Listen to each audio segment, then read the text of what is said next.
Assalamualaikum warahmatullahi wabarakatuh. Perkenalkan, nama saya Aulia Rahman Zulfi, NIM 119140110. Kali ini saya akan membawakan materi tentang Node.js. Jadi masuk pengertian dari Node.js. Node.js itu adalah JavaScript runtime yang bersifat open source dan cross-platform. Nah, Node.js itu dapat menjalankan JavaScript di luar browser.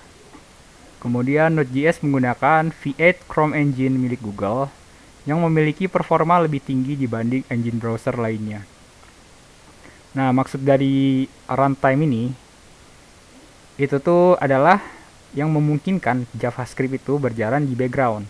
Jadi dia itu bisa mengakses file system, input-output, memori, network, dan lain-lain. Nah, Node.js ini bukan kayak kebanyakan bahasa. Jadinya Node.js ini adalah runtime ya, bukan bahasa. Dia ini bahasanya tetap pakai JavaScript. Cuma Node.js-nya ini runtime. Oke, perbandingan JavaScript dan Node.js.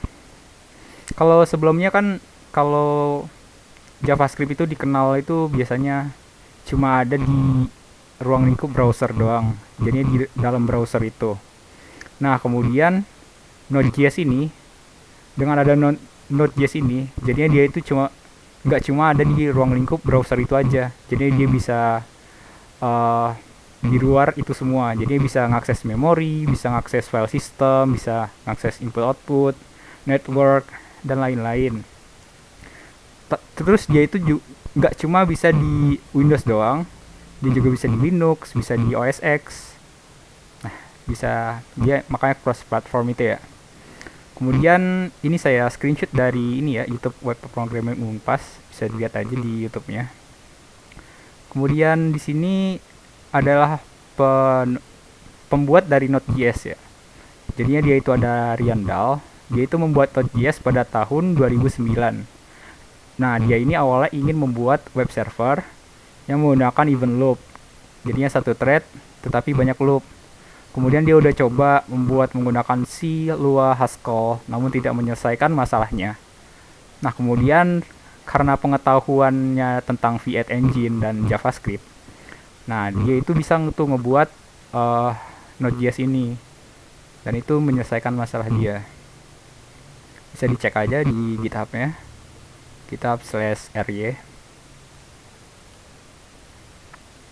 Nah, ini kemudian ada karakteristik dari Node.js. Yang pertama itu non-blocking atau asinkronus. Jadinya non-blocking itu adalah proses yang akan dijalankan tanpa harus menunggu proses lain selesai. Jadinya kalau diibaratkan itu, kalau ada pelayan yang sedang apa namanya?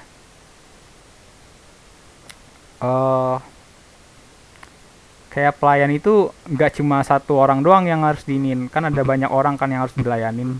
Terus itu tuh kayak nggak mungkin makanannya tunggu satu jadi orang dulu baru ngelayanin orang yang lainnya. Jadinya kayak dia itu ngelayanin satu orang dulu, terus nganterin ke chefnya, terus habis itu dia ngelayanin orang lagi. Nah, chefnya ini ngebuat tuh makanannya, jadinya kayak nggak non blocking gitu loh. Kemudian ada single thread, itu jadinya itu dia itu cuma pelayan cuma sendiri, ibaratkan ya. Yang tadi itu pelayannya itu cuma sendiri yang kerja. Terus habis itu cross platform, ini tuh bisa dipakai di Windows, OS X, Linux. Terus habis itu ada open source yang di bawah MIT license. Nah, kemudian ini yang paling spesial, yaitu NPM. Oke, NPM itu apa? NPM itu Node Package Manager. Nanti kita akan lihat. Nah, ini masuk cara kerja Node.js. Jadinya ini pertama kan ada console log, print disperse. Nah, jadinya yang pertama itu, yang akan ke print itu di console, yang disperse kan. Kemudian di sini ada timeout. Timeoutnya itu sekitar 500 milisecond di sini. Nah, ini print di start. Jadinya pas waktu masuk ini, nah ini dieksekusi, itu tuh nggak masuk dulu ke ini, nggak akan di print dulu. Jadi dia dibuat callback QE, kemudian habis itu masuk console log yang print di second. Nah, jadinya masuknya print di second, terus habis itu masuk tuh yang print di start yang tadi, yang di callback sini. Nah, di sini ada kegunaan dari Node.js. Yang pertama itu ada Dynamic Single Page Application. Nah, Dynamic Single Page Application ini kayak apa ya, satu page itu nggak apa ya, diem gitu, jadinya bisa ngeganti-ganti di dalam satu halaman itu aja, kayak nggak usah refresh gitu, kayak web statis gitu semacamnya. Nah, ini habis itu ada yang real time app seperti aplikasi chatting, streaming, game. Ini contoh-contohnya. Terus kemudian ada API. Nah, API itu apa? API itu adalah Application Programming Interface, atau sebuah interface yang dapat menghubungkan aplikasi satu dengan aplikasi lainnya. Jadi API ini berperan sebagai perantara antar berbagai aplikasi yang berbeda, baik dalam satu platform yang sama maupun lintas platform. Nah, kemudian ada microservice. Ini kayak aplikasi apa ya? Aplikasi itu di dalamnya ada aplikasi lain. Jadinya kayak e-commerce kan, itu biasanya bukan, aplikasi ini deh, ojek online. Itu kan di dalamnya ada yang buat ojek, yang pakai motor, ada yang buat pakai mobil, ada yang buat makanan juga, dan lain-lain kayak gitu. Nah, kemudian di sini ada software requirement-nya. Jadinya Node.js itu bisa di operating system Windows, Linux, atau OS X ya ini ya. Kemudian code editornya itu pakai VS Code kalau yang mau saya contohin ini. Nah, ini websitenya ya, .js. Nah, kemudian itu terdapat modul yang ada pada Node.js. Yang pertama itu ada core module, local module, dan third party module atau NPM ya. Nah, ini masuk ke core module. Core module itu merupakan modul inti atau modul bawaan dari Node.js. Modul ini ringan dan mencakup fungsionalitas minimal Node.js. Menggunakannya dengan cara mengimpor modul dan memanggil fungsi require terlebih dahulu untuk melihat. Nah, ini pakai require ya. Pakai require kalau ini ya, memanggil core module ini. Terus kemudian untuk melihat list core module dapat mengunjungi situs dokumentasi Node.js. Jadi ini udah lengkap semua, ada di dokumentasinya. Nah, ini contohnya ya, misalnya ada index.js. Ini saya udah ngetikin di sini. Jadinya kalau manggil fungsi dari core module ini, jadinya ada require, kayak yang ini require, terus fs. Nah, fs ini adalah modul dari Node.js, itu core modulnya, itu artinya file system. Nah, kayak gini cara pemanggilannya. Terus ada modul lagi namanya readline. Ini biasanya mau buat inputan di konsol, terus habis itu biar dibaca. Ini modul readline ini. Ini contoh dari core module. Selanjutnya ada dari local module. Ini local module itu adalah modul yang dibuat sendiri secara lokal pada folder aplikasi Node.js. Terus file terpisah dari app utama. Modul ini dibuat sendiri sebagai fungsi yang dapat dipanggil ke app utama. Jadinya misalnya ada dua file yang berbeda. Ada yang pertama itu mahasiswa.js, dan yang kedua itu ada index.js. Ini kayak file yang berbeda ya, nggak di satu file yang sama. Kalau di dalam satu folder itu nggak masalah, tapi ini file yang berbeda. Jadinya ya misalnya di mahasiswa.js ini ada const nama, ini nama saya, kemudian const name 119.14.0.110.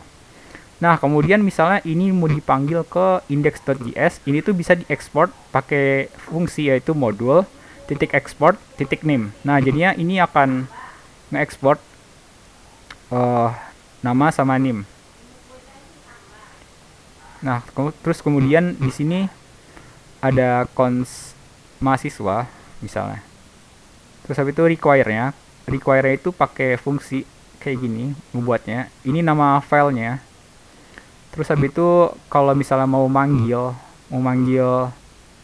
uh, folder yang ada di sini yang diekspor itu tinggal ini aja, tinggal manggil mahasiswa titik nama sama mahasiswa titik nim, karena udah ada nama sama nim yang diekspor di sini. Nah, selanjutnya ini adalah TPM, third party module atau NPM. Nah, ini yang spesial ya dari Node.js ini. Jadinya third party module adalah modul yang dibuat dan disediakan oleh pengguna lain. Modul ini bisa diunduh menggunakan npm atau Node Package Manager. Nah, ini ya websitenya, npm.js. Selanjutnya modul dapat diinstal secara lokal maupun global.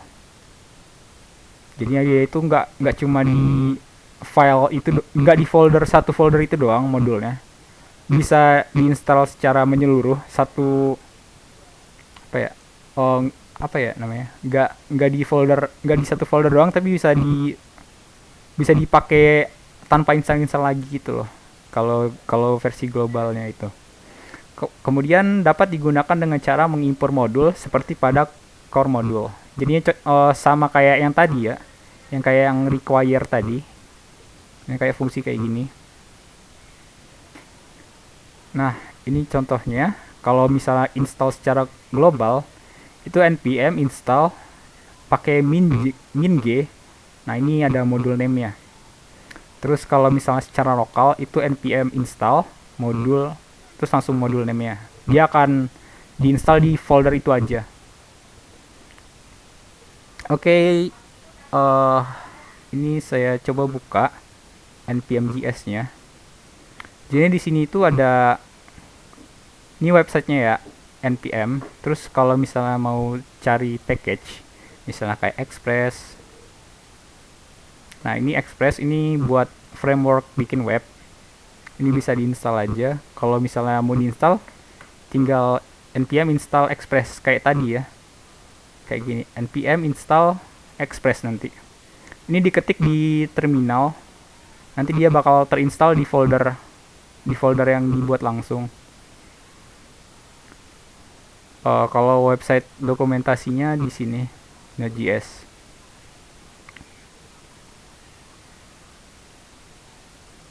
Ini ada dokumentasinya.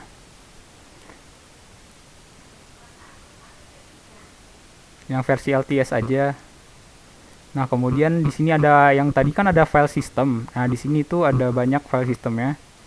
Ada fungsi-fungsinya banyak. Bisa dibaca-baca. Ini bisa dibaca-baca ini. Karena banyak banget. Ada contohnya juga di sini.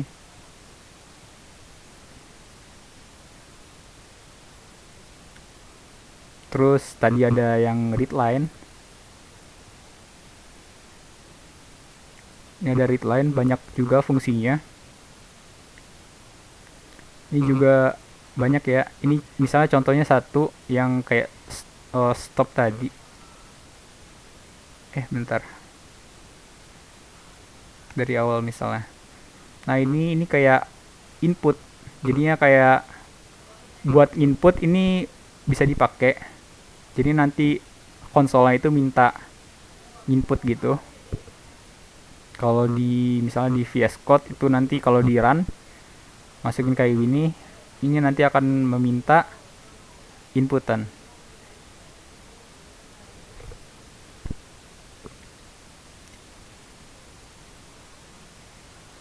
Terus kalau misalnya mau downloadnya ini ada dua. Kalau versi ini kan saya menggunakan Windows, jadi ada versi LTS sama yang versi enggak LTS-nya, yang terbaru. Tapi saya rekomendasi pakai yang LTS saja.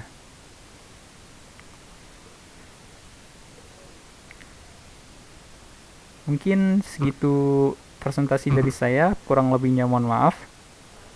Assalamualaikum warahmatullahi wabarakatuh.